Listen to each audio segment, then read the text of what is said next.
এই জবরদস্তিমূলক জুলাই সনদ যেটা, এটার সাথে বিএনপি একমত নয়। 84 সালে এরশাদ যে গণভোটটা করেন, পরবর্তী সংসদ নির্বাচন হওয়ার পর্যন্ত জেনারেল এরশাদকে আপনারা ক্ষমতায় দেখতে চান কিনা? জাস্ট একটা কোয়েশ্চেন। তারপরে ওই সময়টা, তারপর 91 সালে যেটা হয়, রাষ্ট্রপতি শাসিত সরকার থেকে পার্লামেন্টারি ফর্ম অফ গভর্নমেন্টে আসলাম, এইটা আপনারা সমর্থন করেন কিনা? তো 84টা কোয়েশ্চেন, মানে এখানে ছিল 28টা সেকশন জুলাই সনদে। এই 48টার মধ্যে 28টা বিএনপি একমত হয়েছে, আর 20টাতে একমত হয়নি, নোট অফ ডিসেন্ট এসে।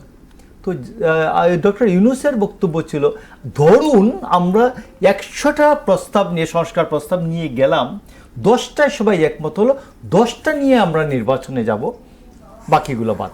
তো বিএনপি 28টার মধ্যে 28টাতে একমত হয়েছে।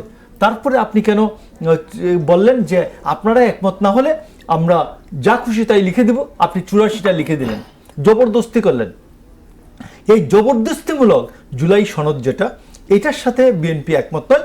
তবে বিএনপি যে 28টাতে একমত হয়েছে, এই 28টা বিএনপি অক্ষরে অক্ষরে পালন করবে, সেটা সংবিধান সংশোধন হোক, অন্যান্য বিষয় হোক।